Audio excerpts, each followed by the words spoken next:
VCast, o podcast da Vanguarda Comunicação. Apresentação, Breno Maciel. Seja bem-vindo a mais um VCast, o podcast da Vanguarda Comunicação, que foi criado para falar de marketing, gestão, empreendedorismo.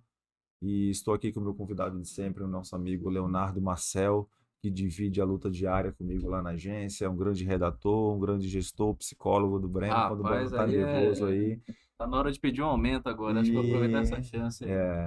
E trouxe aqui um grande amigo meu aí, um grande amigo nosso aí, da agência, grande doutor Rafael Benoliel. Seja bem-vindo, irmão. Obrigado pelo seu tempo, que é corrido. É um cara internacional aí, a gente vai falar justamente sobre isso, medicina e carreira internacional.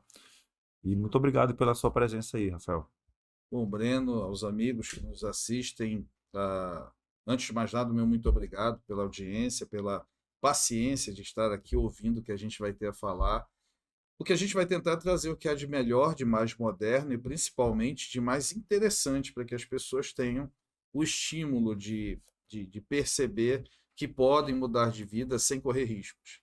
O nosso maior propósito sempre é esse, entregar uma melhor qualidade de vida sem que você vá pelos atalhos. Eu acho que o grande mote, além de falar um pouco da nossa formação acadêmica, de como tudo aconteceu, é entregar o máximo de informação cientificamente comprovada e que entrega para as pessoas uma vida útil com qualidade e principalmente com segurança. Acho que essa é a mensagem principal. Se tem um público que eu gosto de conversar é médico, né? O cara estuda bastante, tem um vocabulário e um conhecimento muito rico assim para trocar ideia com a gente. E falando de medicina, vamos falar desde o início aqui, o que é que te levou para escolher a medicina? Desde criança, brincava lá de médico, de escutar os pacientes, como é que foi assim? Essa história é engraçada porque na minha família eu sou encarado até como uma ovelha negra da família, porque a minha família é toda ela de advogados. Meu pai foi procurador-geral, tive um tio que foi conselheiro do Tribunal de Contas, eu tenho um primo que é tabelião, então eu tenho advogados praticamente na família inteira. Meu irmão é advogado. Mas eu decidi pela medicina por algum motivo, que eu não sei explicar qual. A gente que faz medicina tem muito isso. E ainda bem que hoje em dia eu tenho visto muitas pessoas que começam em outras carreiras e hoje migram para a medicina. A minha esposa é dentista, por exemplo, e faz medicina. Ainda ontem, um grande amigo advogado, Daniel, nosso amigo, me confidenciou que pensa em fazer medicina. Um desafio, né? É uma ideia de uma renovação na vida. É você migrar por uma outra carreira. Acho isso muito interessante e que bom que as pessoas estão identificando a nobreza que a medicina traz, né? Por você cuidar das pessoas e ter essa responsabilidade e por isso precisar ter uma vida muito ética, muito correta. Eu acho que essa é a mensagem principal. O médico ele começa a dar exemplo nele próprio, né? E é essa ética e essa retidão que fazem com que ele prospere e consiga ter os clientes e ter os pacientes lá entregando suas vidas, né? Isso é algo, a coisa mais nobre que você tem na vida é a sua saúde.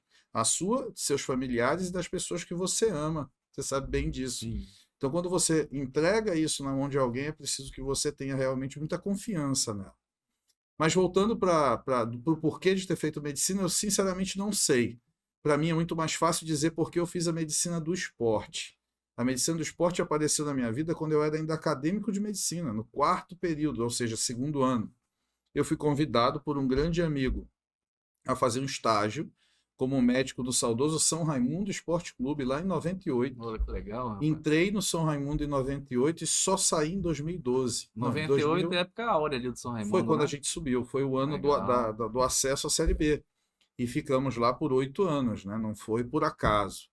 E então eu comecei no São Raimundo como estagiário e terminei como especialista. Eu viajei, fiz especializações e voltei ainda para ser médico do São Raimundo, já numa fase em que ele já não estava mais como era antes. Depois saí de lá, fui ao Nacional, trabalhei por mais 4 períodos, 6 períodos na verdade, 4 contínuos e depois mais 2 alternados. O último clube que eu trabalhei foi o Fast Club e depois saí, né? Depois tive que me dedicar mais ao meu consultório, e não tinha mais tempo para as viagens, a gente viaja muito, né? Isso eu devo ao futebol, conheço o Brasil de ponta a ponta, conheço das cidades grandes até as pequenas, por conta do futebol, acompanhando o clube, dos jogos, era algo que eu realmente gostava muito. E isso me jogou na medicina esportiva, né? E o joelho, né? Foi aí que surgiu a paixão pelos joelhos. Porque Também, se existe um também. esporte que maltrata o joelho, é a peladinha do final de semana, né? Hoje chega muita gente de peladinha de final de semana contigo para ajustar. A gente vive numa cidade em que o futebol, claro, é muito forte, mas o mais forte que a gente tem aqui são as artes marciais. Uhum. Então, a grande parte dos meus pacientes hoje não são do futebol, são do jiu-jitsu, são do judô e principalmente do MMA, que mistura Crossfit, tudo beach isso. tênis, não. Nem o beach tênis ele é de baixo impacto, né? Então dificilmente você faz uma lesão. Mas o crossfit já é mais pesado sim. também. Mas o crossfit é um tema à parte. As lesões não são muito aquelas que levam o paciente a me procurar. Eu tenho um público que é mais de lesões complexas. As lesões mais simples, não sei por que ninguém procura. Mas quando algo não dá certo, ou quando se precisa de uma abordagem pouco convencional, por ser uma lesão mais complexa, aí eles me procuram para fazer esse tipo de intervenção. Já vem, ou seja, de outras cirurgias, de outros atendimentos. Isso acontece muito com pessoas que vêm de outros estados. Então tem gente que vem do Rio, que vem de São Paulo, e já fez uma cirurgia, tem uma complicação, e aí vem para cá para a gente tentar resolver. Bom, traduzindo, quando tudo deu errado, aí o cara já puxou ali já arranjou alguém para puxar, já fez o negócio todo, fez a bobagem toda, aí procura realmente um médico referência Basicamente isso. É basicamente isso. Mas, na verdade, existe uma máxima médica que diz que existe um tipo de médico para esse tipo de lesão. As lesões complexas, por exemplo, a nível de mundo, o maior especialista é o Dr. Robert LaPrade, um americano lá do Colorado, de Vail. Eu nunca tive a oportunidade de estagiar com ele, mas já participei em congressos com ele e leio muitas coisas que ele escreve. E ele escreve muito, assim, uma produção científica absurda. E ele é esse tipo. Assim, a gente teve um caso aqui famoso, que é do jogador Dedé, que era um zagueiro excelente do Vasco da Gama, foi para o Cruzeiro, passe muito caro, operou 5, 6 vezes o joelho, não tinha o problema resolvido, foi até ele, operou lá no Colorado, aí sim voltou a jogar, só que aí já era muito tarde, ele voltou só por 1 ano e meio, 2 anos e teve que encerrar a carreira, por exemplo. Então é mais ou menos por aí, a gente se notabiliza por atender esse tipo de paciente, um paciente mais complicado, aquele que já tentou outros caminhos, né? E não teve sucesso, chega com toda essa carga de que tentou, de que não resolveu, e a gente tenta resolver. Não é fácil, realmente não é, mas é o que a gente gosta de fazer. Eu faço algumas postagens até em rede social comentando sobre isso, dizendo que o que a minha equipe mais gosta é justamente desse desafio. Quanto maior é o desafio, mais a minha equipe está pronta para agir. E aí, se eu disser, olha, é uma coisa mais complicada, em menos de 24 horas está todo mundo pronto para entrar em ação. Eu acho que essa é, sem dúvida, é isso que me dá mais prazer, na verdade. A lesão comum, claro, é meu dia a dia, mas não me traz tanta alegria quanto você pegar alguém que tem um problema cronificado e resolver o problema. E fazer um atleta voltar a praticar o seu esporte, assim, é muito bacana, né? Tu conseguir cuidar e tal.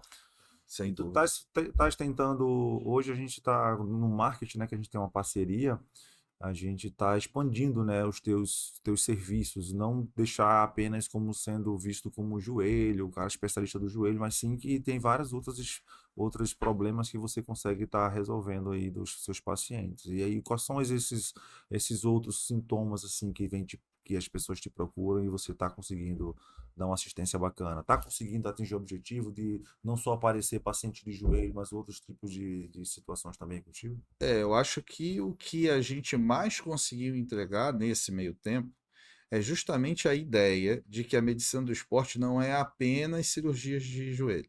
Uhum. Tem cirurgia de ombro, tem cirurgia de tornozelo, tem cirurgia de quadril. Então, todas as articulações estão sujeitas a algum tipo de trauma quando se fala em esporte, né? E é claro, a gente não é o senhor de tudo, a gente não é o cara que faz tudo acontecer, mas a gente tem uma rede de pessoas com quem a gente trabalha muitas vezes em conjunto para fazer as coisas acontecerem. Por exemplo, Em cirurgias de ombro, eu tenho sempre a ajuda do Dr. Diego Cabrejos, que é um especialista nessa área de ombro e cotovelo e que está sempre ali comigo nesse tipo de cirurgia, porque é uma cirurgia para ser feita, como a gente diz, a 4 mãos, 2 cabeças e 4 mãos. Precisa disso, né? Um raciocínio um pouco mais complexo em relação à forma de resolver aquele problema. Nas cirurgias de quadril, eu tenho o Dr. Elson Mello, que também é outro especialista com uma experiência muito grande na área de quadril, de problemas de quadril. Ou seja, a gente tenta ter todo um portfólio de amizades e de parcerias dentro da medicina para entregar ao cliente o melhor serviço, o que a gente conceitua como serviço de excelência, né? A gente usa muito essa palavra hoje, é claro, e aí vai uma ressalva.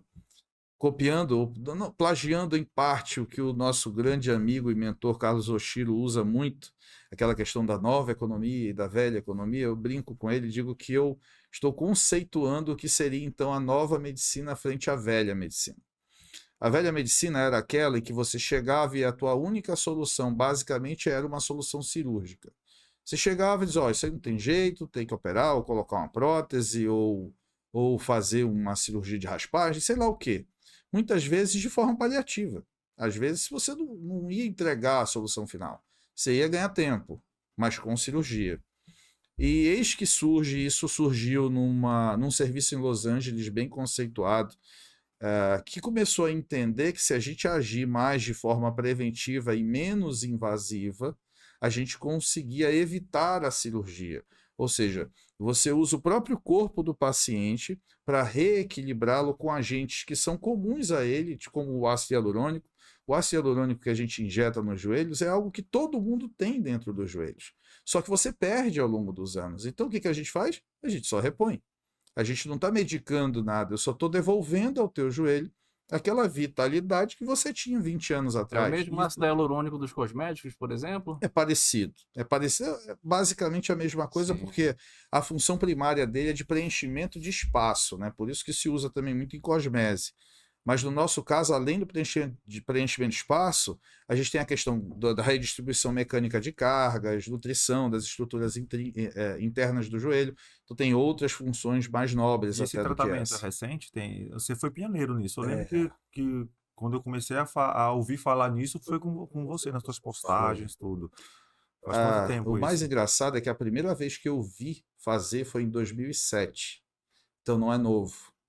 A questão é que a indicação, por conta dessa mudança da tal nova medicina, passou a ser mais presente.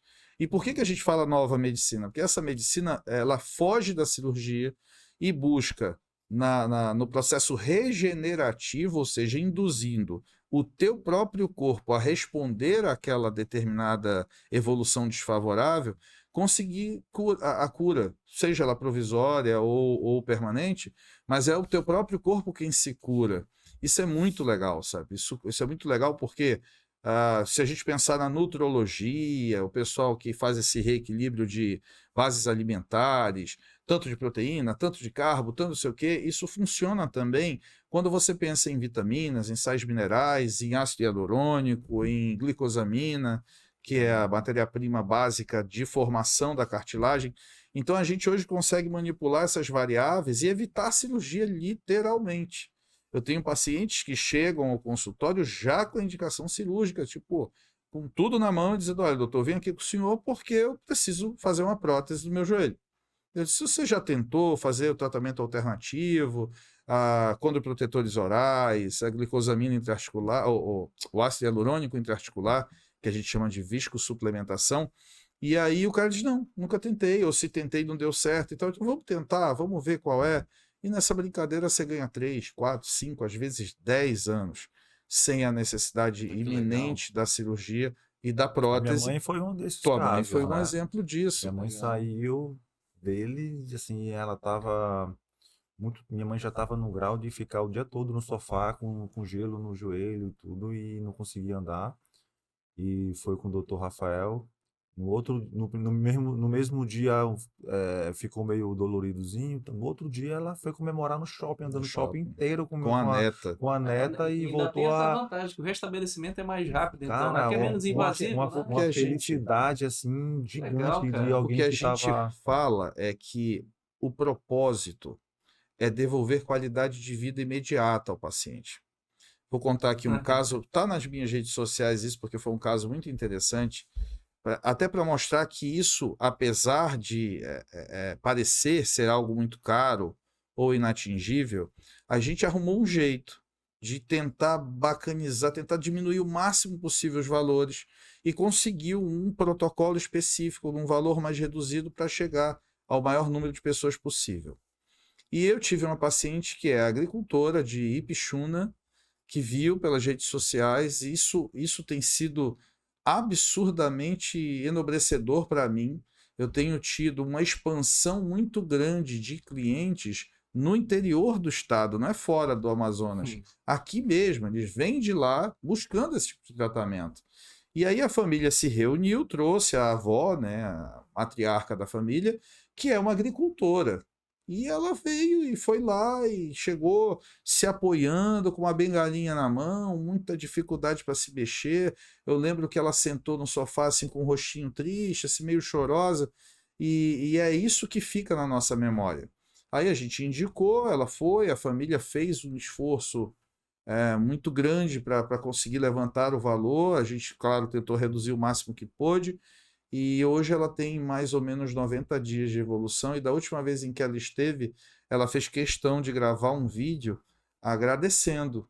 E se você lembrasse do que foi a imagem dela chegando e do que era aquela imagem do vídeo dela o tempo inteiro rindo e brincando durante o vídeo, você percebe o quanto você mudou a vida daquela pessoa. O quanto ela conseguiu, por exemplo, voltar a trabalhar na horta dela, o quanto ela conseguiu voltar a ter vida. Eu acho que essa é a mensagem principal. Sabe aquele dinheiro que vale a pena gastar? Sim. Esse é um. Porque você, em 48 horas, vai sentir que a tua vida mudou. E que aquele quadro de sofrimento, de mal-estar, que uma coisa puxa a outra, né? A gente sabe, eu acredito muito que o mundo é feito de energia. E quando você começa a ir por um caminho de baixa energia, um caminho de que não acredita mais em nada, e aí abre caminho para ansiedade, para melancolia, para depressão, que é uma das doenças que mais mata no mundo. Isso tudo tem a ver, inclusive com a condição física. Não adianta você chegar para uma pessoa, passar a ela uma rotina alimentar maravilhosa, ensinar como ela tem que comer, fazer tudo, passar um protocolo de treinamento, se a cabeça dela não estiver boa. E se a cabeça dela não está boa, muitas vezes não está, porque ela sente dor, porque ela acorda com dor, porque ela dorme com dor, porque ela não consegue ter prazer em ir ao shopping, levar os netos, por exemplo, como foi o caso da tua mãe. Eu lembro bem que o relato que mais me emocionou nela foi quando ela disse: eu quero levar minha neta ao shopping, não consigo. Eu gostaria pelo menos disso, e foi a primeira coisa que ela fez, foi me ligar do shopping e dizer: doutor, eu estou no shopping, quase chorando, ela disse, eu estou no shopping e não tenho como lhe agradecer por conseguir fazer isso hoje em dia. Que coisa legal, hein? Né? Não é isso? E tipo assim, isso sem operar ninguém, cara, só devolvendo a ele algo que ele perdeu. Perde aquele joelho crocante quando a casa está silenciosa, tu vai subir assim e fica trac, trac, trac. Isso já é sinal da perda. Um deles. Agora, isso me dá um gancho para o seguinte, né? Você é especialista em medicina esportiva e quando você atende, por exemplo, uma pessoa idosa, né? Fica claro que você atende um público que é além dos esportistas, né? Logo, um cara que é acostumado a pegar tipo de traumas muito mais severos, porque vem realmente de quem tá forçando muito aquilo, de certo tem uma qualificação também para atender uma pessoa que tem problemas mais, digamos, mais simples. Eu não sei se faz sentido esse meu raciocínio, né? Você pega coisa mais severa, logo vai atender situações menos complexas, vamos dizer assim. Eu acho que a grande pegada disso tudo, e eu falo isso sempre, é que a gente conseguiu transformar os protocolos que eram idealizados exclusivamente para atletas, principalmente aqueles que são relacionados a uma reabilitação precoce. O que isso quer dizer? Imagine você que você é o médico do Neymar, do clube, não digo nem do Neymar, mas do clube, do Al Hilal, que é o clube dele hoje. E o Neymar sente uma dor, qual seja lá, uma dor do pubis. Você não pode chegar para o clube e dizer assim, olha, infelizmente ele tem que ficar 90 dias afastado para cuidar do pubis. A solução tem que ser mais rápida. Esse jogador né? custa quanto? Por dia? Por minuto? Então você não pode. Isso é da medicina do esporte. Portanto, nós somos aqueles que desafiam a medicina e entregam uma coisa chamada reabilitação precoce. Então, se você opera um joelho, como eu já ouvi várias vezes, e a pessoa dizer, olha, você vai levar de 9 a 10 meses para voltar a jogar futebol. Com a gente, volta em 5. Entendeu? Mas volta em 5 não é por mágica, é porque existe um protocolo que começa na cirurgia, mas que passa pela fisioterapia que é feita em conjunto entre os dois serviços. Então, é o acompanhamento que entrega isso, entendeu? E eu acho que o que há de mais brilhante é isso. É a gente ter percebido essas possibilidades e ter trazido essas possibilidades para o paciente dito comum. Seja ele um atleta ocasional, um termo que eu criei, porque se você pratica algum tipo de atividade física 3 vezes por semana, você é um atleta ocasional, entendeu?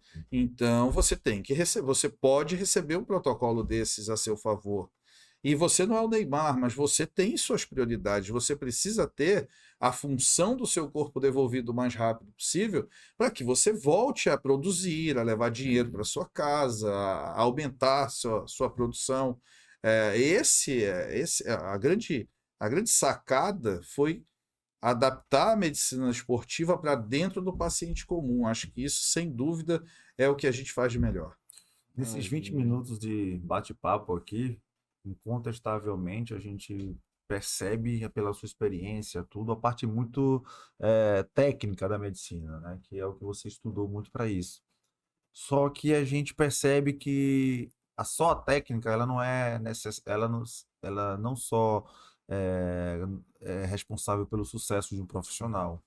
E ficou na minha memória que quando a gente começou uma conversa tempo atrás, a gente abriu a internet e tinha lá no 2000 e, sei lá, época do Orkut, eu acho, tinha um Blogspot. O Blogspot, sim. E o marketing estava meio que já na tua veia, assim, a parte de onde veio essa tua inspiração, assim, para virar chave naquela época que ninguém se falava muito internet e você já escrevia blog, conteúdo na internet, já era visando essa presença digital, era por gostar, por hobby de escrever? Me explica um pouco esse teu insight, assim, de anos atrás, quando nem a Vanguarda falava em SEO, o cara já escrevia blog. É, isso mesmo. Não é? E o detalhe, não era um blog pessoal, era um blog técnico. Uhum. Era um blog que trazia... Até hoje ranqueia, com certeza Até deve hoje. trazer bons resultados E eu para tenho, você. por exemplo, a gente lembra que a gente quando redescobriu esse blog, porque eu sinceramente nem lembrava que ele ainda existia,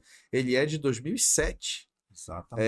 A gente levantou os assuntos para ver, bom, será que tem algo aqui que a gente precisa atualizar, ou que tem que tirar, porque de repente é uma informação que não é mais verdadeira, e para nossa surpresa, tudo que constava lá é o que a gente tem hoje. Algumas coisas, inclusive, já traziam informações futuras que hoje são confirmadas e empregadas na medicina cotidiana. Como?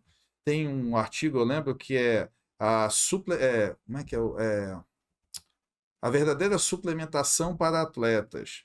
O que seria realmente o mais importante de suplementar? E se você ler lá IGF-1, todo aquele negócio, é o que a gente faz hoje. Exatamente a mesma coisa.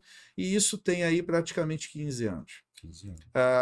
Essa ideia do blog, ela surgiu um pouco e ela foi até traumática um pouco, porque eu abri, ele era um blog de alcance nacional, então eu comecei a receber 30, 40, 50 e-mails por dia, respondendo coisas que ali estavam, porque eu já postava alguns vídeos curtos de cirurgias, fotos de enxerto, de tipos de enxerto, discutia essas coisas na época, e eu não conseguia responder algumas pessoas, porque e-mail é muito difícil, né? Você imagina, alguém te manda um e-mail com 2 páginas e você não tem tempo nem de ler aquilo.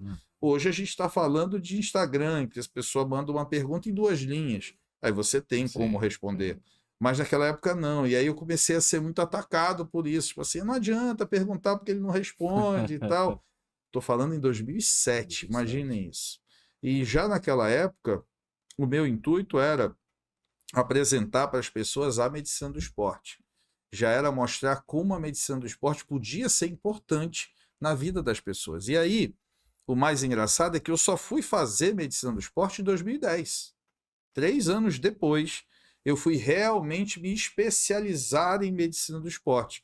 Porque aí eu recebi um convite para ir participar, fazer um estágio de 1 ano em Curitiba, no Clube Atlético Paranaense, que foi onde eu fiz a minha especialização em esportiva.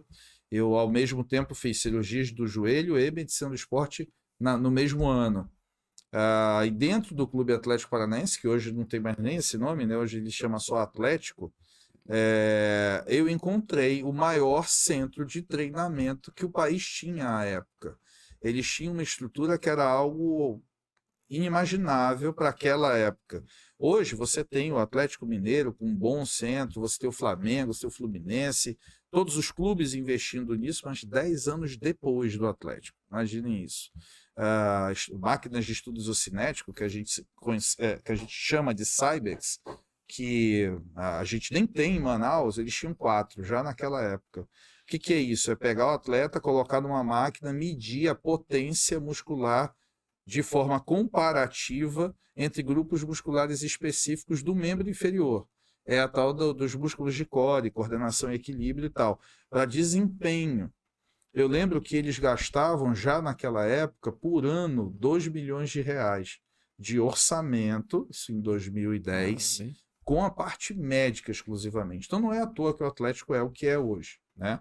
Eu tive até a honra de receber a seleção brasileira, aquela seleção do Dunga, que foi à África do Sul, passou com a gente e ficou 15 dias lá fazendo a preparação para a Copa no CT do Caju, no centro de treinamento do Atlético. E eu era, na época, médico, entre aspas, das categorias de base, que eu desenvolvia uma tese de mestrado com eles. Então, eu tive muito pouco acesso real a eles, mas estava lá enquanto eles lá estiveram. Foi uma experiência muito legal de ver de perto como funcionava toda essa estrutura e tal. Mas foi só aí que eu fui realmente apresentado à medicina do esporte. Antes eu já era alguém que gostava e que estudava muito sobre isso, mas sozinho, não tinha um orientador. Eu ia pegando as coisas e absorvendo as informações. Quando surgiu a oportunidade, eu fui lá e pulei. Eu lembro que o preceptor lá me ligou no dia 20 de dezembro e disse assim, olha, eu preciso que você chegue aqui dia 10 de janeiro. Ou seja, eu teria aí 20 dias para me preparar. Eu tinha minha casa, meus carros, minhas coisas para cuidar.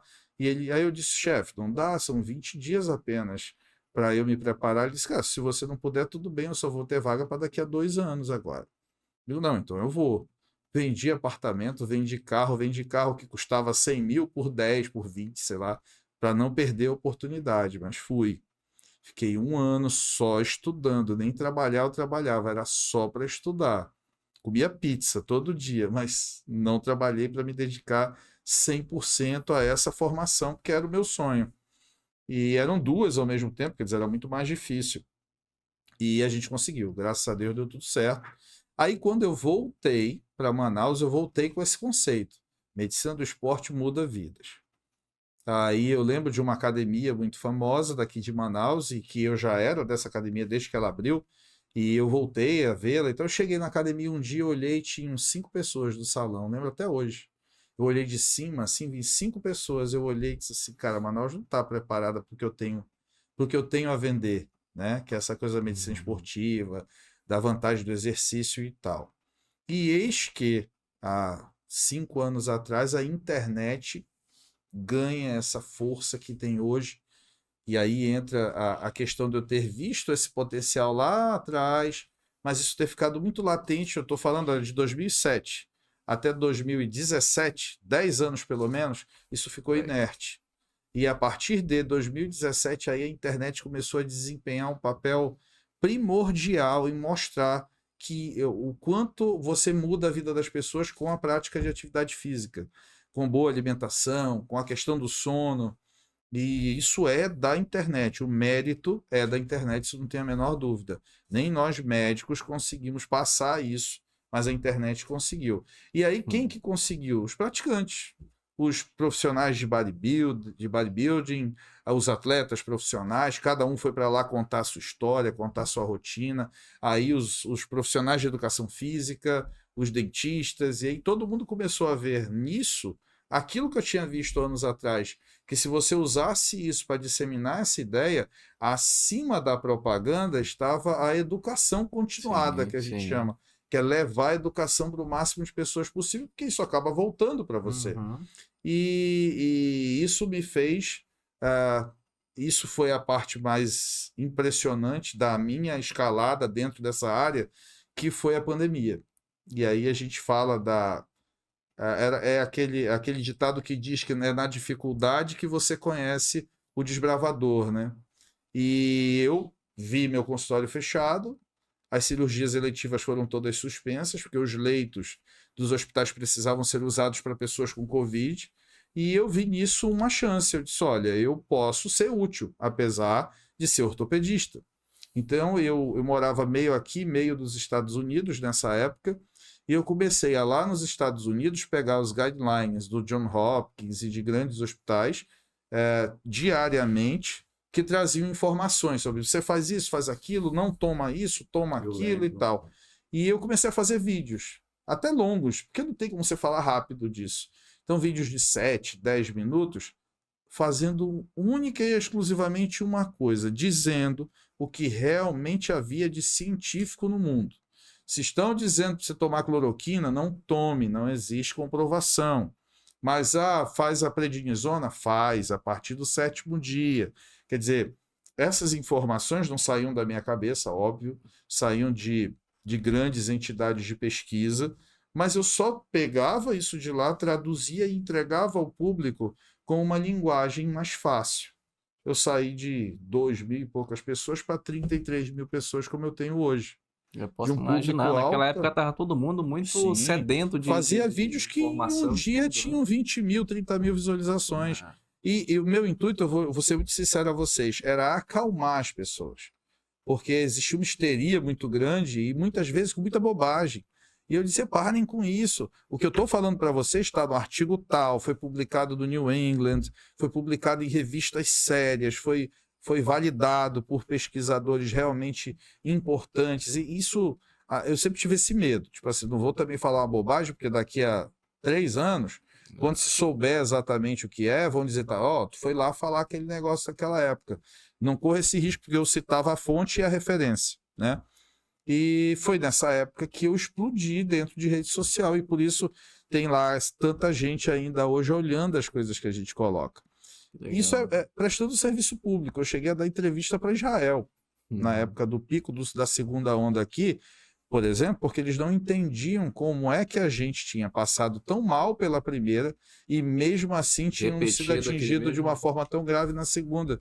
Pô, vocês não aprenderam o que aconteceu? A questão chave era que a gente achava que tinha tal da imunidade de rebanho e a gente não passou nem perto disso, né? Bom, mas isso é só para citar para vocês como é que foi a escalada. E a partir daí, eu senti que precisava de uma ajuda profissional, e aí eu acho que o meu maior acerto em tudo isso foi lembrar do Breno e do trabalho que ele desenvolve. A gente já tinha se encontrado anos antes, ele confidenciou a mim que ainda estava aprendendo a lidar com essa coisa da área médica, porque ela é realmente muito complexa, e ele não faz isso só, né? Tem a Cat, tem todo um pessoal ao redor, e a gente hoje acho que serve de exemplo para muita gente. Eu já tenho muito amigo que eu quero seguir essa linha, eu gostei, porque vocês conseguem se manter dentro da linha da ética, sem ultrapassar aquele limite de vender ilusão, entendeu? Vai muito do profissional também, né? A gente tem aí na carteira o Benoliel, tem o Cabral, tem o Cristiano, e a agência, ela não cria um personagem, né, cara? A gente pega aquele profissional autêntico e dá voz para ele. Então, cada um, cara, tem o seu jeito, sua forma de se comunicar, Sim. mas o sucesso ele é muito particular, ele é inerente à agência que a pessoa esteja. Então, você é um cara sempre muito comunicativo, um cara que sempre buscou estudar, é um cara que pratica aquilo que tu falas, Sim. um cara bem relacionado. Então, são vários fatores que aí você pega aí empresas de propaganda que tem as ferramentas certas, aí dá vazão para isso. Já chegou Mas não credibilizado adianta, pra não gente, adianta né? a gente pegar um É. produto ruim e tentar fazer esse produto virar bom, né? Agora, Claro. quando tu pega uma Ferrari para vender, é muito mais fácil. Então, a gente sempre também tem eu tenho um cuidado de selecionar bastante aquilo que eu vou estar ajudando a fazer a propaganda. Porque acaba sendo um casamento e acaba a tua imagem sendo ligada à pessoa, ao profissional. Eu tive dentro disso tudo que tu tá falando, eu tive uma experiência muito ruim antes de você. Eu já tive que também demitir cliente, porque quando o pessoal perguntava quem fazia, dizia que era vanguarda, soava Pegava mal, negativo, né? porque parecia que aquela estratégia era da nossa É. cabeça. Aham. E eu tive que Sim. apartar realmente para não ter esse entendimento, É entendeu? bem isso. É algo que hoje parece pacífico, né? Parece que não, agora todo mundo sabe como fazer. Mas a gente vem de uma época que isso começou ainda, pré-pandemia, eu até digo. Eu me lembro que a primeira vez que eu te procurei foi em 2015. A primeira vez não tinha nem, a gente nem pensava em pandemia naquela época, mas você já identificava que existiam regras por trás disso que seriam muito difíceis de usar num meio que é tão exposto, né? Sem descumprir algo. Eu disse, olha, eu não tenho ainda essa expertise, me deixa ganhar isso. Então, não, eu entendi perfeitamente. Eu era presidente de uma empresa, lembra, na época, que representava 140 médicos juntos. E a gente chegou à conclusão de que era melhor naquela época não fazer. Mas eu encontrei quem disse que faria. E a experiência foi péssima. Péssima, péssima. E até que a gente, 30, 40 dias depois, eu disse, não, acaba com isso, porque isso vai trazer problema pra gente. Não é por aí ainda. Aí a gente segurou, olha, 2015, 8 anos. E até que a gente tivesse a expertise. E acho que as tuas maiores referências sempre foram primeiro o Cabral e o Cristiano, né, que são referências nas áreas deles, são pessoas a quem realmente vale a pena acompanhar o conteúdo. Eu sou uma das pessoas que compra o que eles vendem, porque compro para mim, como paciente também, não só como colega, mas como cliente, futuro, um possível cliente. E gosto muito deles pessoalmente e acho que foram desbravadores e merecem esse crédito. Mas se teve alguém que mexeu nisso há muitos anos atrás, fui eu. Na época em que nem se pensava, era a época do microblog. agência de marketing digital são ela se falava. blogspot 2006 eu aí, montei a Vanguarda, totalmente offline, encarte no jornal, TV, rádio, Para vender propaganda de jornal. Quando a gente chegava no cliente, aí eu ia falar com o cliente, aí tinha do meu lado um cara que fazia site, e eu olhava, bicho, espera aí que eu vou entrar lá, depois tu entra. Era um negócio assim, meio que hoje em dia mudou muito. Essa virou. Essa é uma mensagem que eu quero mandar forte. para os amigos médicos que venham a nos ouvir. Essa mensagem é para vocês, colegas médicos. O mais importante do que eu aprendi com vocês de todo o processo é uma coisa chamada identidade. Como que você consegue essa identidade? Site é a tua maior referência, então você precisa de alguém que conheça tecnicamente essa arte de fazer um site bem feito, de publicar coisas relevantes, de não ferir a ética daquilo que está se publicando. Claro que você vai participar de tudo isso, mas o mais importante é você entender que não é uma exposição excessiva, é uma exposição necessária que você tem que ter nesse mercado hoje tão brutal. Você tem que se posicionar, sim, de forma enérgica, mas sempre com muita inteligência. E para que vocês consigam isso, e aí vamos pensar, blog, vamos pensar o tal blog que eu pensei lá atrás, hoje a gente tem um bem mais estruturado, mas o Blogspot está lá também. Então tem o blog, tem o site e as ferramentas que te fazem estar apresentável de uma forma mais útil na internet. Isso vocês não vão conseguir fazer sozinhos. Eu já escutei alguns colegas, não, mas faz o curso do Google, não sei o quê. Não é assim que funciona. Eu percebi isso e não à toa faço um investimento mensal, mas é um investimento que vale cada centavo e acho que se vocês têm qualquer dúvida em relação a isso, e ainda bem que eu tenho visto cada vez mais colegas dessa área expandindo e aparecendo, isso é muito bom. Alguns deles eu tenho o prazer de ligar ou de mandar uma mensagem dizendo: olha, parabéns pela sua iniciativa, não pare por aí, vá para cima, porque é assim que tem que ser. Acho que essa é a maior mensagem, procure ajuda. Não tente fazer nada sozinho, uma ajuda técnica de quem sabe o que está fazendo. Neto está aqui, Neto é quem faz nossas imagens, por exemplo, e não estou eu aqui com o meu celular fazendo, é o Neto quem está fazendo, os meninos estão aqui captando tudo, ou seja, profissionalismo em tudo, tudo, até em quem está te filmando. Isso é essencial. Eu acho que como toda empresa, e vamos chamar assim, médico de empresa, e Eduardo, depois tu vê aqui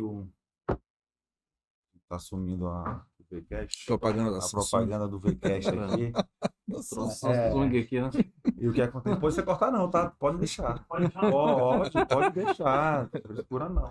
Eu criei podcast porque eu maratonei todo o podcast do Thales Gomes, o Papo de Gestão. E eu pensei, porra, bicho, eu sou um cara que eu consumo muito, não consigo treinar sem ouvir podcast. Não, e podcast é aula na veia. Podcast é venda. Tudo que tu quer hoje de tema, tu coloca lá e aparece quem tá falando sobre aquilo. E eu falei, pô, vou montar um negócio desse em Manaus. Eu tava conversando com o Eduardo, o VCast foi o primeiro podcast de que tinha um Sem Balela, que aí, como o nome diz, Sem Balela, conversas e tudo, mas o primeiro voltado para marketing de gestão foi o VCast, que eu comecei em 2021. E justamente isso, eu até me perdi agora o que eu tava falando. Tu foste explicar que dos profissionais, porque assim como o médico, ele tem que se ver como uma empresa, um médico, o seu consultório, ele tem que pensar em pessoas, em RH, em financeiro, não confundir o bolso dele particular com o bolso da empresa, pensar em marketing, em gestão. Por isso que você tira médicos bem-sucedidos, né? Médicos empreendedores, e tem médico também que também não quer essa preocupação, também é muito de objetivo. Tem um cara que é feliz se fazendo lá 24 horas por 12, não sei o que, de plantão, e tem cara que quer gestão, tem médicos que montam hospitais, como o doutor Sarkis, como o doutor Jaquimon. Então é muito do propósito de vida de cada um. Mas o médico, ele precisa se ver como empresa. E esse cara que te falou, não, faz um curso do Google, faz um curso. Eu acho legal, eu acho que você precisa começar. Se você não tem dinheiro para contratar alguém, porque não é barato, e o barato pode sair muito caro, você sim precisa estudar, saber, até na hora de contratar, você precisa saber se o cara está te enganando ou se não está. Tu precisa entender o que é que... Ele entende de blog, mas ele já conhece blog, ele já fazia blog, ele já postava em rede social, ele já postava vídeo. Lógico que hoje ele entendeu mais ou menos o que posta, o que não posta, que horário posta, porque eu acho que a prática ele ensina mais do que a teoria. Eu acho que você, nesses nossos 6 meses aí de trabalho, 1 ano, acredito, já conhece bastante de marketing, já sabe SEO, blog, Google Ads, Facebook Ads, Meta Ads, Instagram, TikTok. Então, hoje, graças a Deus, você tem condições de estar terceirizando muita coisa que no começo você fazia sozinho, você escrevia o teu blog. Então, é uma jornada que o empresário, que o médico, ele não pode levar para a vida dele para sempre tendo que fazer isso sozinho. Você tem que focar no teu core business. Tu vai fazer um curso, enquanto o Breno viaja e faz um curso de gestão e marketing e aplica no do Benoliel tudo que há de mais moderno em marketing. Cansei de chegar o Cristiano ir lá para o Primo Rico, não sei o que, lá em São Paulo. Quando ele chega aqui, ele fala, meu irmão, tudo que apresentaram lá, o meu foi case. O cara abriu lá, tudo que a gente está fazendo aqui é o que o pessoal estava orientando lá em São Paulo, pagou não sei quantos mil em curso lá e a gente estava na ponta. Por quê? Porque enquanto ele estava lá no internacional estudando urologia, eu estava lá em São Paulo, eu estava lá no curso, eu estava dando palestra sobre marketing. Então, cada negócio, cada um no seu core business é o futuro, entendeu? Então, assim, é legal o cara aprender, saber, beleza, mas tu não vai se aprofundar nunca, tu não vai conseguir fazer tudo, porque tu tem que estar atendendo o paciente, tu tem que ter uma família para cuidar, que é algo que a gente vai conversar bastante, que eu vejo que eu percebo, sou teu seguidor, ainda mais agora, e eu percebo que você consegue colocar equilíbrio em tudo, né? Porque você é um cara que você tem seu espaço, que você serve a sociedade, você está lá no 28, você tem o seu horário de consultório, você tem sua cirurgia, eu encontro com ele na academia treinando, que é algo que tem médico que morre fumando e não tem tempo e tal. Porra, ele treina, se cuida, toma o seu suco legal, tudinho normal. Regularmente. E o que acontece? Treino, família, espiritualidade, que eu também vejo sua espiritualidade, então sua família, seus filhos, então você percebe o equilíbrio em todos os pilares. Eu acho que é isso que é importante. Você não ter esse desequilíbrio, eu sou um cara rico, bem-sucedido, pô, não está bem estruturalmente em casa, não tem tempo para os filhos, não se cuida, tá com pressão alta, tá? Para que adianta isso, cara? Existe, aí tu morre e acabou. É isso mesmo. Então explica um pouco desde quando o Thales ele fala muito legal, que eu acho que na vida a gente tem que ter sprints, né? Você tem momentos que você está lá, muita cirurgia, muito aquilo com um propósito específico, mas depois você recua e volta para a tua rotina. Eu acho que você não pode viver de excesso. E também tem sprint de relaxamento. Pô, chegar ali final do ano, vou viajar, estou de férias, vou dar uma descansada. Como é que você faz esse equilíbrio? Assim? Foi através do estudo, da vivência, da família? Me explica um pouco essa tua... Eu, na vida pessoal, eu acho que a mais importante mensagem que a gente pode passar para as pessoas é: não tenha medo de arriscar em nada, nem com a família, nem com os negócios, nem muito menos com você próprio. Se você confia em algo que você aprendeu e tem certeza de que dá certo, faça acontecer. E faça acontecer hoje. Não espere para amanhã. Não, amanhã eu vou ver. Se você fizer isso, não vai acontecer.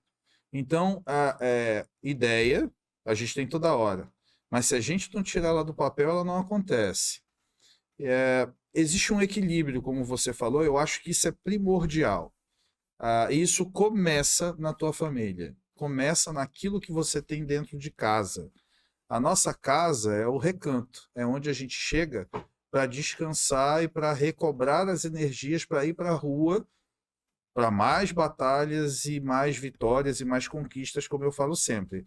Mas existe uma coisa que já é da neurociência e já existe há muito tempo, desde que eu era acadêmico de medicina, mas que agora vem ganhando cada vez mais notabilidade, que é uma coisa chamada inteligência emocional.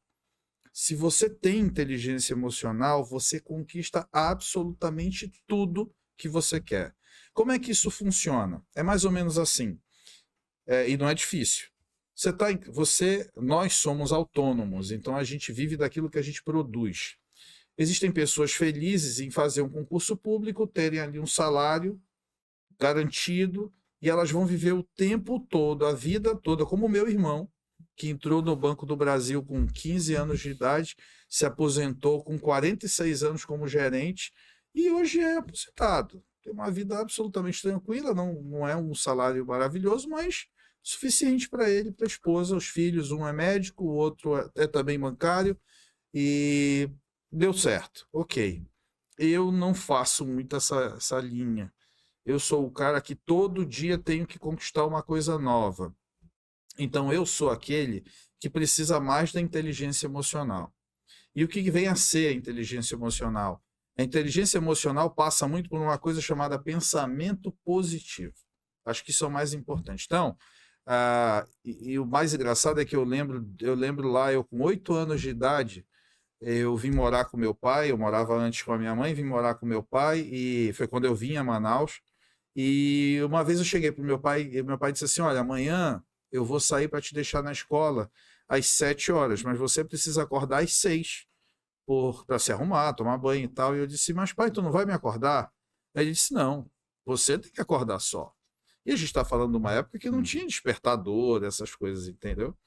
E o meu pai foi o cara mais inteligente que eu conheci na vida, e eu estou falando disso em 1986. E o meu pai chegou para mim e disse assim: meu filho, faz o seguinte, antes de dormir, fecha os olhos e pensa: tenho que acordar às 6 horas. Tenho que acordar às 6 horas. tenho que acordar às 6 horas. E ele me fez pensar nisso antes de dormir, sei lá quantas vezes, porque eu tinha medo de não acordar, porque quando eu morava com a minha mãe, quem me acordava era ela. Então, poxa, não vou me atrasar no meu primeiro dia, minha escola nova, não posso, e tenho que acordar às 6 horas. Pois no dia seguinte, às 6 da manhã, em ponto, eu acordei para ir tomar banho e ir para a escola. E isso foi assim desde que eu me entendo por gente. É o poder, é o poder da mente e é a inteligência emocional agindo. Você é aquilo que você quer ser.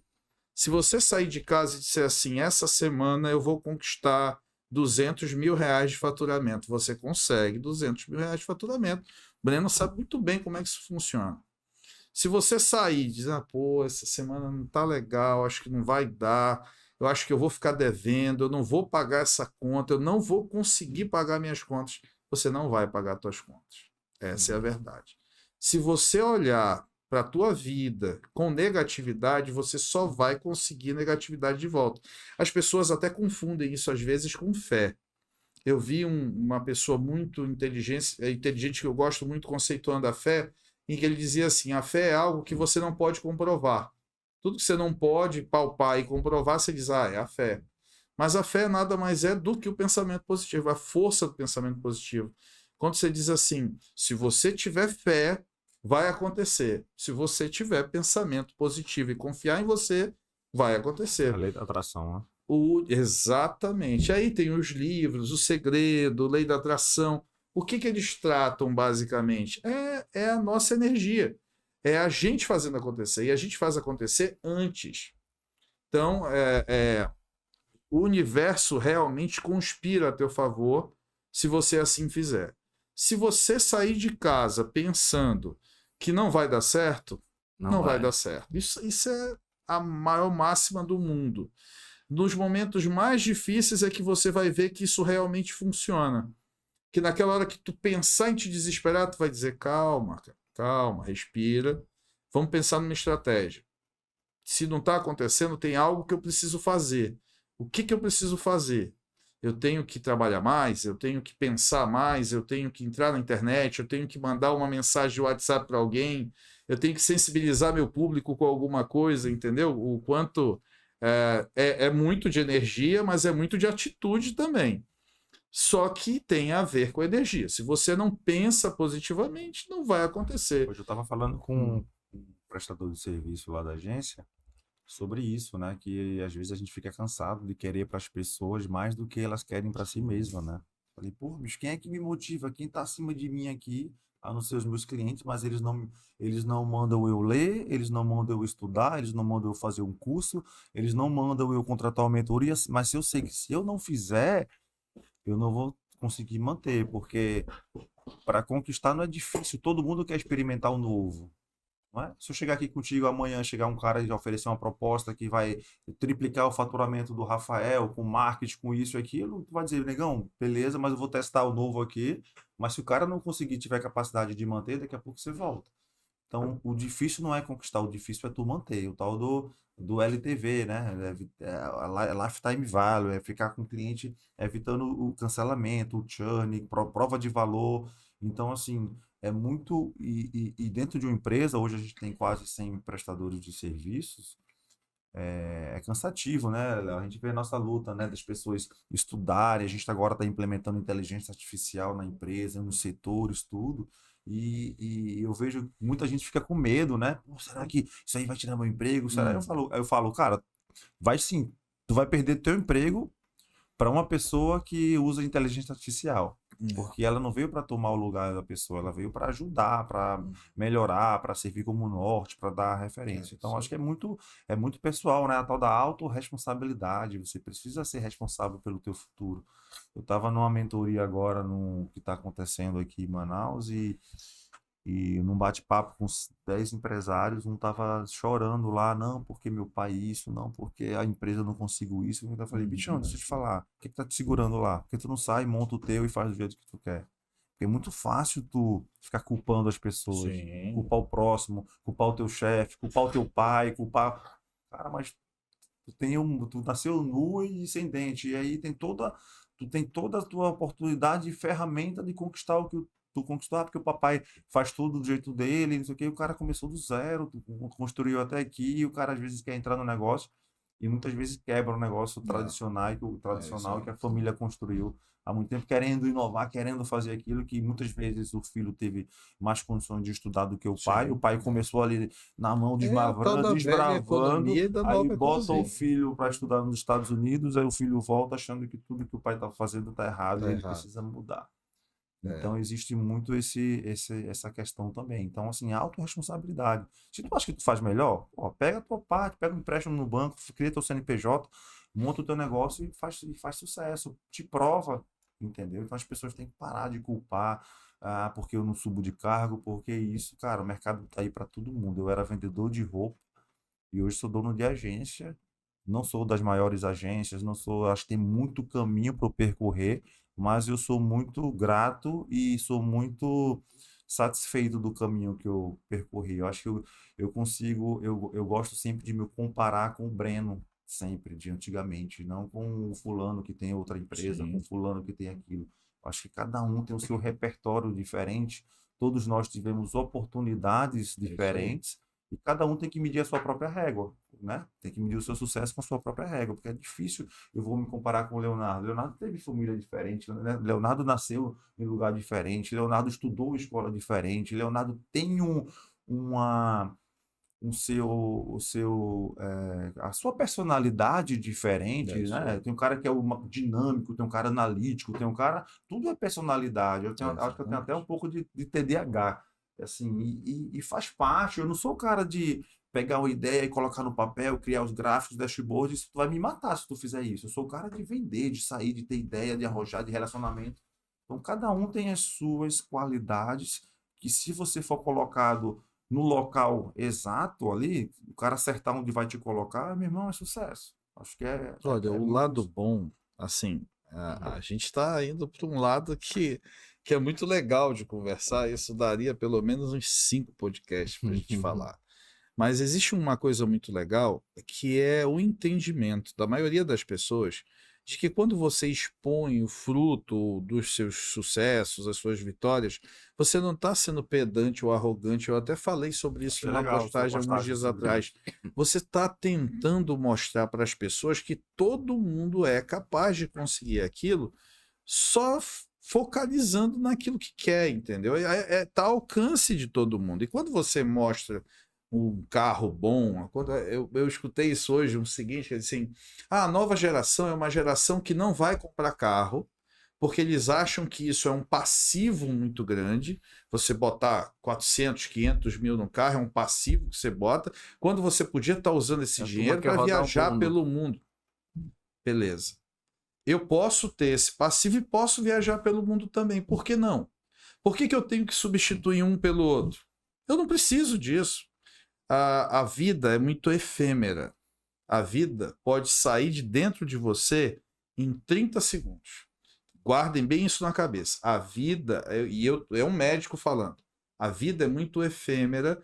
Ela pode estar aqui contigo hoje e amanhã, em minutos ou segundos, ela se foi. E aí a gente não sabe o que vem depois. Essa é a verdade. Quem que garante que existe algo depois? E se não existir nada depois? O que fica é o que você fez aqui. E eu penso assim, quando eu entro dentro do carro, que era o carro dos meus sonhos, e que eu conquistei, todos os dias, Breno deve passar por isso, acho que todos nós, quando a gente liga o carro e entra nele, você diz assim, a primeira ideia é agradecer a Deus, óbvio, pela conquista, pela força, por tudo, mas em linhas gerais é uma massagem todos os dias na tua autoestima. Você está dentro do fruto do teu trabalho, do teu esforço, do teu empenho, né? E isso é uma coisa que tem que existir. Você tem que fazer também, aí entra o equilíbrio, você tem que fazer também por você. Não adianta você só fazer pelo outro. Eu já me encontrei, por vezes, durante a vida, servindo única e exclusivamente aos outros e esquecendo de mim. Quando eu percebi isso, eu digo assim, eu estou drenando minha energia toda e jogando num outro lugar e estou esquecendo de mim. E foi um pouquinho antes do Covid. Quando o Covid veio e eu perdi amigos próximos, que não tiveram nem chance não tiveram nem chance de reverter o processo, isso ficou mais latente na minha cabeça ainda, tipo assim, cara, esquece essa coisa da dificuldade, daquilo, vamos para cima, vamos fazer, é hora de procurar o Breno, é hora de potencializar isso. A gente, por exemplo, o Breno sabe disso, por 2 meses eu tive algumas coisas, aí segurei um pouco essa coisa do fluxo, Breno, segura um pouquinho, deixa eu me capitalizar primeiro, mas sabendo que ia acontecer e trabalhando para que acontecesse. Hoje é uma realidade diferente, hoje a gente tem mais recursos, hoje a gente vai mais para cima, é mais ou menos assim. Eu viajo 3, 4 vezes por ano, eu tenho o carro dos meus sonhos, a minha esposa tem o carro dos sonhos dela, que eu pude dar, e isso não é esnobar, isso não é querer humilhar ninguém, isso é mostrar para as pessoas o teu exemplo de que se elas quiserem, eu acho que quando a gente vem para um podcast desse, acima de toda e qualquer informação, o que a gente tem que passar é isso.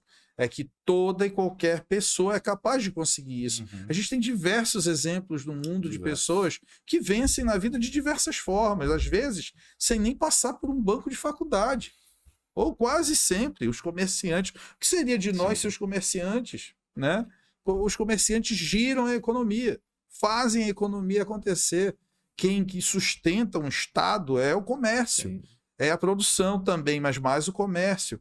Então, não tem como separar as duas coisas, né? Tá todo mundo junto Nós nisso. temos exemplo aqui de um que fala assim, compre a carne aqui que foi cortada por um cara que foi açougueiro. Eu pensei nele Tem quando ele falou orgulho isso. Eu pensei nele. Tem orgulho disso, né, Sim. cara? Acho que o Se empreendedorismo, tu ele pensar é muito... antigamente, o cara não ia dizer isso. Ele, não, porra, agora eu sou o dono do supermercado. Ninguém precisa saber que eu era açougueiro. Não, é o contrário.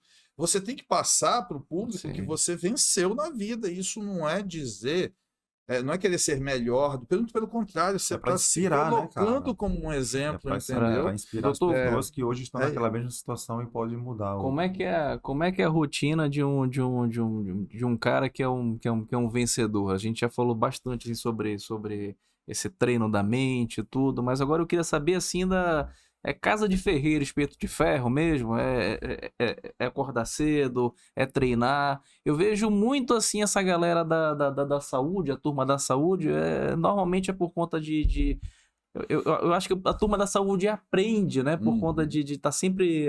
ter que estar estudando muito, ter que estar entrando num plantão e já emendando no outro e tal, a comer tudo de qualquer jeito e tudo. Isso leva adiante para o resto da vida? Como é que reprograma isso para poder entrar novamente na linha e ser um cara hoje que consegue falar sobre saúde e aconselhar e orientar as pessoas a fazer o melhor para si e para o seu corpo? O Breno foi um cara muito feliz quando ele falou numa coisa chamada equilíbrio. Eu acho que a vida do vencedor, se é que realmente existe o vencedor, acredito que sim, é um equilíbrio entre espiritualidade, entre materialidade, entre, principalmente, tendo o apoio da família. Eu acho que ninguém vence sem uma boa família. Começa por aí. O cara que diz que venceu, mas que não tem paz em casa, ele realmente não é um vencedor. Ele é um vencedor nos negócios. Mas quando ele volta para casa, ele não encontra o ambiente que ele gostaria e aí ele volta para o trabalho. Isso é muito comum também. O cara que vive o trabalho. Você diz assim, não, mas é porque ele é workaholic. Não, não é porque ele é workaholic, é porque ele não tem casa. É melhor para ele estar matutando em cima das coisas da empresa do que ele voltar para casa e ter que encarar uma esposa que ele não gosta, que ele não respeita, filhos que ele acha que atrapalham e por aí vai. E é uma prática muito comum, por exemplo, eu tenho 5 filhos e vou ter mais, se Deus quiser. Porque eu acho que os filhos é que trazem para a gente a real noção do quão importante é a nossa existência. E a cada dia que Deus te dá a bênção de colocar uma nova vida sob sua responsabilidade, ele está provando que você está indo pelo caminho certo. Ele está provando que você está indo pelos caminhos de Deus, se é que isso pode ser dito dessa forma. Se não fosse assim, você não teria essa bênção. Essa é a maior de todas. Eu sou judeu, e dentro do judaísmo a gente não acredita nessa coisa de famílias pequenas, 1, 2 pessoas. A gente a gente adora famílias grandes, 7 filhos, 10 filhos, 12 filhos, irmãos, primos, todo mundo muito junto. Porque a gente sabe que o que engrandece a vida é isso. É você chegar em casa, é você querer voltar para casa. Por mais sucesso que você tenha na sua vida profissional, a vontade de voltar para casa ela tem que existir. Porque, como eu falei no começo, é lá que você recobra as suas energias. É na tua cama que você deita e o teu corpo dá aquela assim, ufa, parei. Entendeu? Só que pessoas como eu, como você, como o Breno, a gente não fica muito tempo parado num lugar. É da nossa natureza. Ah, isso chama TDAH? Pode chamar do que você quiser. Mas a verdade é que é da nossa natureza a inquietude. E só vence. E aí entra a questão do vencedor. O que caracteriza para mim um vencedor? É que o vencedor não para. Ele não para em nenhum momento. Ele dorme porque precisa, mas ele se sente perdendo tempo quando dormindo. Isso mas ele está fazendo mal para a saúde dele? Não. A gente hoje sabe que você não precisa mais das 8 horas de sono. Você pode ter 4 de sono e durante o dia tirar pequenos naps, como os americanos falam, pequenas sonecas de 10 minutos, 15 minutos. Então, você comeu alguma coisa, vai ali num cantinho escuro, encosta e dá aquela dormidinha por 10 minutos. Ele é regenerador também. Não é o número de horas que você dorme, é a qualidade do sono que você tem que te entrega a regeneração tecidual, por exemplo, né? Então, eu dormi 8 horas. Ok, mas e se você não dormiu realmente? Se você ficou agitado, sonhou muito, virou muito na cama, estava quente, tinha barulho, então tu não dormiu, tu acordou mais cansado do que tu dormiu. Isso é o que interessa. Se você deitou por 3 horas, mas teve um sono profundo e de qualidade, você vai acordar pronto para a próxima. E assim vai levando. Então, esse equilíbrio tem que existir. Não dá para ser muito vencedor no trabalho sem ser vencedor em casa. Não dá para você chegar em casa e não sentir prazer em ver teus filhos. E não sentir prazer em ver tua esposa. Eu, por exemplo, tenho um ritual que assim, eu não tenho muita hora. Eu trabalho 24 horas.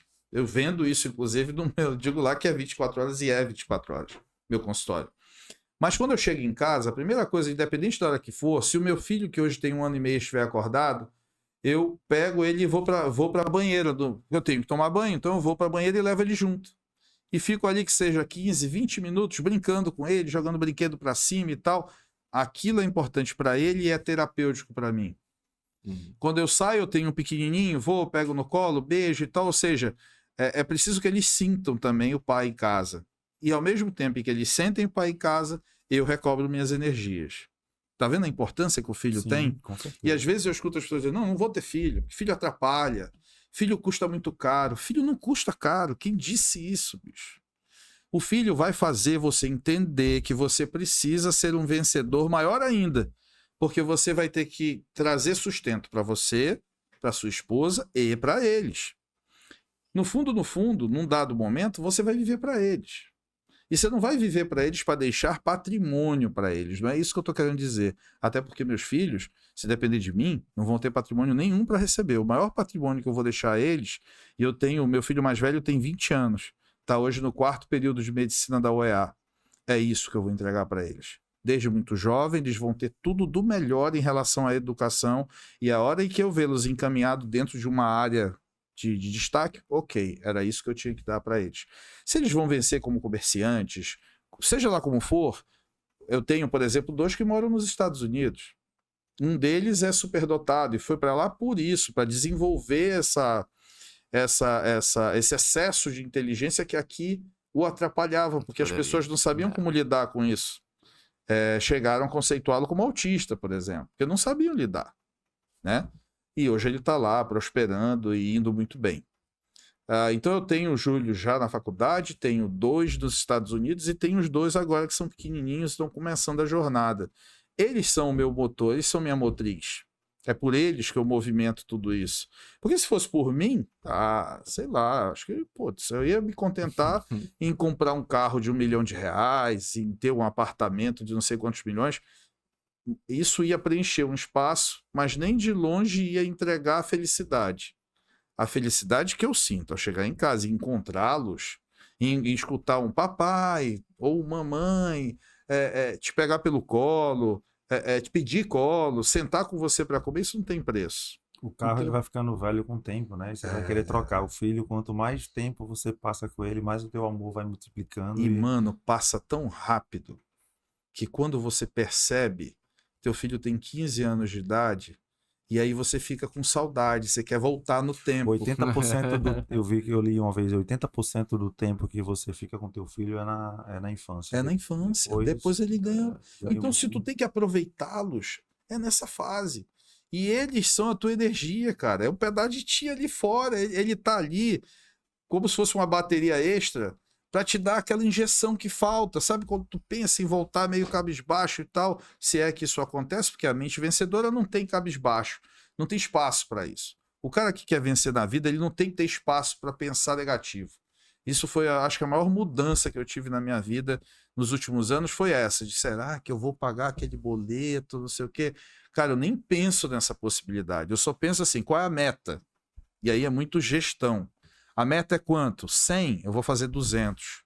Porque eu não vou fazer só 100, eu vou fazer um pouquinho mais para eu ter essa sobra e não me apertar. Isso é uma meta pessoal, cada um tem uma, né? A tua meta pode ser 100, pode ser 10, pode ser 1, mas pode ser 1 milhão. É você que define isso. Eu tô na fase dos 200 mil, mas eu quero chegar na fase do 1 milhão. Eu quero chegar naquela fase em que eu digo assim, consigo fazer isso se eu quiser. E eu vou conquistar, eu vou atrás. Se depender só de mim, eu vou conseguir, uma hora ou outra. E ninguém vai conseguir isso pra mim, eu vou conseguir só, né? Com certeza. E é o equilíbrio. Aí tu tem que ter a religião, porque tu tem que ter religião, tu tem que ter Deus contigo, seja com que religião for. O Deus é um só. A gente já é monoteísta há milênios, desde antes de Cristo. A gente já percebia que o monoteísmo era a saída. E a gente é o que é hoje. Independente se é árabe, se é judeu, se você é católico, evangélico, Deus é um só. E se você tiver ele contigo, cara, tudo vai dar certo. Porque tem hora que vai precisar, meu amigo. Tem hora que a gente olha pro lado e quem não tiver fé, quem não tiver quem se apegar, é meio difícil, porque é muito lindo falar aqui, né, no podcast, tá tudo top e tal, mas tem época que eu passava 3 meses sem gravar o programa, que eu ficava estressado, que eu tô sem motivação, porra, tá muita coisa dando errado e tal, e aí você se apega assim e volta. Eu acho que o empreendedor, o intraempreendedor, acho que a gente tem que ter uma motivação, uma automotivação muito grande, né, cara? A gente, às vezes, uma noite de sono, tu dorme de um jeito, tu acorda de novo zerado, já com a solução, tudo. É uma montanha-russa muito grande a nossa vida. E a gente precisa. Eu tive uma situação pessoal, eu tenho que relatar sobre isso, porque foge um pouco do assunto, mas eu acho que eu tive uma complicação por conta da minha última separação e culminou com a ordem judicial. E eu me lembro bem que eu estava trabalhando e chega, absolutamente de surpresa, um oficial de justiça e diz, olha, aqui pro senhor. Eu olhei, acredito nisso. Liguei para a pessoa e disse, cara, mas o que é isso?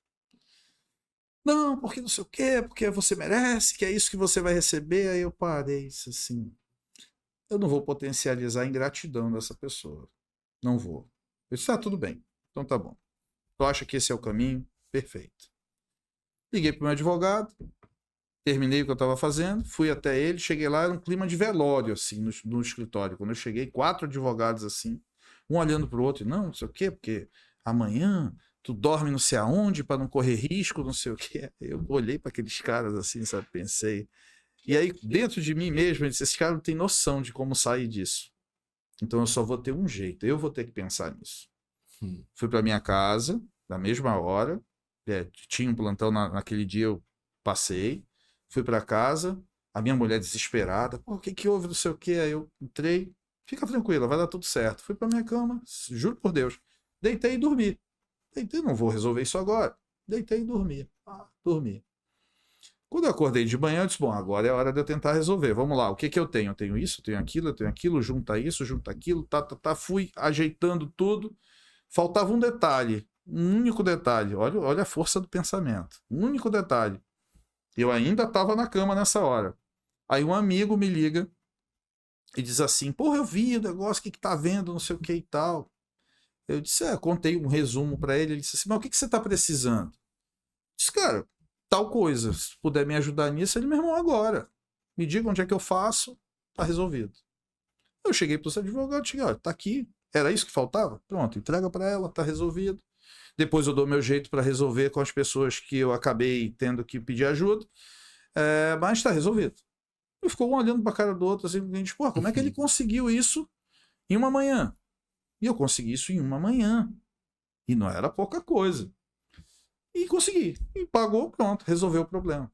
Então, não teve mais confusão, acabou a discussão. Aí a gente foi para uma discussão que durou 3 anos. E que hoje, depois de 3 anos, hoje, estou falando isso hoje, nós botamos um ponto final na ação judicial hoje e ela recebe hoje a mesma coisa que eu propus a ela ganhar 3 anos atrás.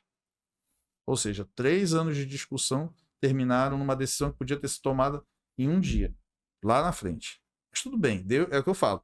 Deus sabe por que isso tinha que acontecer. Mas nesse momento de crise, isso é o mais importante. No momento de crise é que você se mostra como vencedor ou não.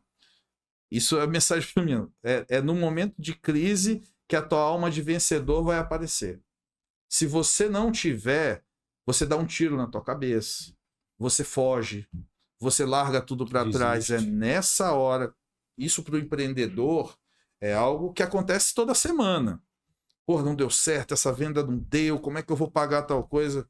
Senta, relaxa, tira um pouco da cabeça e vamos pensar de forma objetiva, factual. O que eu consigo fazer com o que eu já tenho? Dá? Não dá. Então, beleza, vamos batalhar em cima do que falta. Não, já deu. Tá vendo como deu? Parecia difícil pra caramba, mas eu consegui fazer dar, entendeu? Eu penso sempre assim, poxa, um Deus que me ajudou até aqui não vai me deixar, não foi pra nada, né? Vai ter uma saída, vou dar um jeito de resolver. E aí acaba que tu fica tranquilo, né? Sim. Tu acaba começando a ter ideias de como resolver um problema, porque na hora quando tu tá muito aperreado com o problema, tu fica muito distante de entender a solução. Às vezes é melhor tu se afastar, relaxar, É e isso. às vezes tu consegue. E o apoio familiar, o apoio dos profissionais junto contigo, acho que Tu sabe o nome disso, né? Inteligência artificial, inteligência emocional. Perguntaram pro Abílio Diniz anos atrás. Você é um cara bilionário, você é um cara aí que tem tudo, cara estudado, pós-graduado, professor, tudo. Qual é a qualidade? Escolha uma que você atribui todo esse seu sucesso. Inteligência emocional. Sem dúvida. Você com inteligência emocional, você consegue tudo que você quiser. É isso aí. E eu acho que esse fica o nosso recado aqui. Inteligência emocional, inclusive, Eduardo, eu vou mudar o nome do nosso programa. Inteligência Emocional com o Dr. Rafael Benoliel. Sério mesmo, eu tô falando, nem posta isso aí não, que eu vou te mandar amanhã essa arte nova. A gente não falou nada de carreira médica internacional aqui, mas a gente vai ser o próximo. Eu vou até trocar depois só o episódio. Deixa esse 35, né? Para falar de inteligência emocional com o Dr. Rafael Benoliel. E é legal a gente tentar entender o tema no final do bate-papo, porque fluiu algo mais engraçado. Sabe o que é mais engraçado? Por exemplo, eu vejo... Não, deixa eu só me despedir da galera aqui. Pessoal, vamos cada um deixar suas últimas palavras aqui. Tá? Quero agradecer aí você que nos escuta. Não estamos ao vivo, então assim, você que está no carro agora, está me escutando, você que está na televisão, no teu computador, está escutando, é fã do Dr. Rafael, quer entender como é que ele chegou até aqui. E olha só, ele chegou até aqui e aqui é só o começo. Esse homem ainda vai chegar muito longe. Vai chegar muito longe. Esse aqui é o meu grande parceiro de luta aqui, Leonardo Marcel. Quero agradecer a sua audiência, a sua paciência. Vou deixar agora os recados finais aqui do meu amigo Dr. Rafael, que com certeza vai voltar aqui para a gente falar muito mais. Vamos guardar um episódio para a gente falar de testosterona. Vou botar um suco aqui na mesa, que é um tema que antigamente já foi muito visto com muitos maus olhos, e hoje a gente vê a importância de você manter uma testosterona equilibrada. O doutor fala melhor do que eu, mas a gente envelhece, legal, mas você escolhe como você vai envelhecer. Nós temos tecnologias disponíveis medicina disponível para a gente tentar envelhecer com mais qualidade. Então, assim, tá contigo aí o microfone para se despedir. Uso mais palavras. Vamos lá. Eu acho que, antes de mais nada, agradecer ao Breno, não só por esse podcast, mas por todas as possibilidades que ele fez se abrirem em minha vida profissional depois que a gente começou esse trabalho conjunto. Inclusive, eu me lembro que quando a gente estava começando, eu disse, porra, Breno, me convida um dia para aquele teu podcast, porque eu acho simplesmente sensacional a forma como a coisa acontece e principalmente as mensagens que são entregues ali. E acho que a gente cumpriu bem esse papel, a gente entregou aquilo que a gente podia entregar de melhor. É claro, a gente targiversou, como dizem os advogados, a gente saiu um pouco do foco principal, mas eu acho que a mensagem que a gente precisava mandar era justamente essa. Era de que, se você quer conhecer a imagem de um vencedor, pense muito bem primeiro e analise bem nessa pessoa que você julga ser um vencedor, se ele tem uma das qualidades que é indispensável para isso, que é a inteligência emocional. Inteligência emocional é, na hora da discussão, você levantar da mesa e fazer outra coisa. Ninguém ganha discussão gritando, ninguém ganha discussão impondo a sua realidade. Você deixa acontecer, os ânimos se acalmam, tudo se abaixa, e aí a discussão volta a acontecer e com certeza vai se chegar a uma conclusão de uma forma muito mais satisfatória. Isso é ser inteligente. Isso é ser inteligente em casa, é ser inteligente no trabalho, e principalmente é a inteligência que faz você se mover, que faz você entregar às pessoas aquilo que elas esperam de você, né? A gente que tem um propósito, a gente vive para entregar para os outros o nosso melhor. E a gente vai sempre entregar o nosso melhor. Não existe nenhuma possibilidade de fracasso para pessoas como nós. A gente não pensa no fracasso, a gente simplesmente ignora a chance do fracasso, porque a gente tem certeza absoluta do sucesso. A gente não tem a mínima disposição de nem pensar que algo possa dar errado. Eu acho que essa é, depois de tudo que a gente falou aqui hoje, a mensagem principal. Se você quer ser um vencedor, se você quer poder mostrar às pessoas o que é ser um vencedor, comece equilibrando sua vida, comece dando atenção para sua família, para os seus filhos, para sua esposa, para os seus pais, que lhe fizeram chegar até ali. E não coloque nada na frente uma coisa da outra, coloquem todas elas juntas, na mesma linha, no mesmo patamar, no mesmo nível, porque com certeza esse equilíbrio vai entregar a vocês uma coisa chamada qualidade de vida. Isso funciona não só do ponto de vista emocional, mas físico, de estar cansado de falar que tem que alimentar bem, tem que dormir bem, que tem que... Pois é, então a gente tem que ter o tal do equilíbrio e inteligência emocional, sem dúvida. A mensagem que fica aí, então, se você quer ser o vencedor, tenha inteligência emocional. É isso aí, fique com Deus e até o próximo episódio, que vai ser agora com nosso advogado, Dr. Iveson Coelho, que já estará aqui para falar um pouco de direito tributário, isenções fiscais, um assunto bem legal aí, que eu vou passar essa semana estudando mais para poder estar fazendo as perguntas aí técnicas. Mas muita gente vai se interessar, certamente, né? Pagar menos imposto. Todo mundo Não, e o que é mais impressionante deles é que eles pegam a tua empresa e fazem uma varredura de 10 anos de impostos e descobrem que você pagou coisas a mais. Então ele ainda vai te trazer dinheiro a mais. Obrigado, Eduardo. Valeu, nosso estúdio aqui da Falcon. Um abraço. Valeu.